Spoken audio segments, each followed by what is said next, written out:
It's fairly obvious that a serious and violent Viking anime with deep themes about love and life is going to be considered a fantastic show. But what is there within its storytelling that makes it so widely loved? I am going to cover all of these aspects to answer the question, what's so great about Vinland Saga? First, I will cover the most obvious things about why this anime is fantastic. The setting is incredible. A serious historical fiction about Vikings is not a common thing to find in anime, and the way it weaves real history within its fictional story is impressive. Just quickly googling Canute or Thorkill, you can find history lining up very well with the story. Thorkill did defend against Canute in London and later joined his side. The reason for this is not fully known, but the answer given in Vinland Saga doesn't seem completely unreasonable. You can find many other events that line up with the plot of the story as well. The historical aspect is very cool, but not the reason Vinland Saga is a masterpiece. Now, there is more to the setting than just where the battles took place or who the king was at the time. Although I'm not an expert on this subject, the authentic feel to the society, seeing the ways the Vikings think and talk, the way people lived, and the thoughts and ideals behind their leaders, brings the whole setting together. It feels so real, like this could be a legitimate situation that people went through,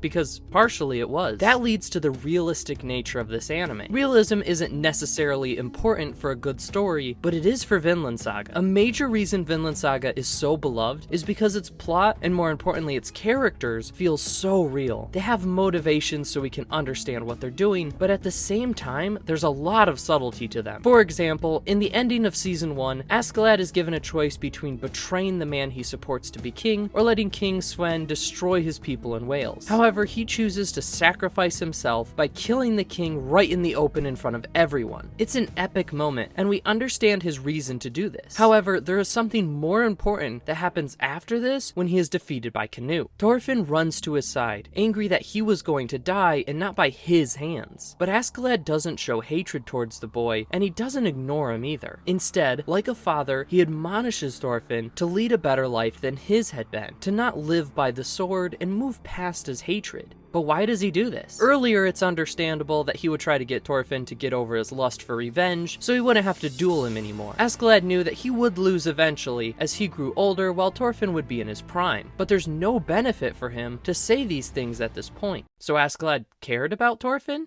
Not really. Throughout the series, he had only ever used the boy, treating him as expendable and giving him the most difficult missions with the promise he would duel him. He'd never shown care for his well-being beyond what he could use him for. He'd also stated that he hated Danes, which Thorfinn was, and one of the most prideful, violent, and stupid ones at that. Despite all of this, Askeladd's hope was for Thorfinn to have a better life, like his father Thor's, the man Askeladd killed which started all of this, had wanted for him. He did show some love for him, even though Askeladd could never be considered a good person. There was more to him than his main motivation of setting himself up for the rest of his life and protecting his people. This kind of complex characterization is most apparent in Askeladd, but it's seen in almost every character. Within their main goals of conquering territories or getting revenge, the characters also have the general human desires of love and even just good food and rest. Another smaller example is in season 1, where the Vikings ask Canute's priest more about love. This makes them feel like real people instead of characters in a story who are there to progress the plot or cause conflict. This leads to the themes of the story, which, although is an extremely big part of Vinland Saga, is not the main reason it's great, but does heavily tie into it. I say this in almost all of my analysis videos. Themes do not make a good story, but they do elevate the story into something special when it already has its foundation of good writing and entertaining situations. In an interview with Giguk, the author of Vinland Saga, Makimoto Yukimura, said he wanted to write about 3 things: life,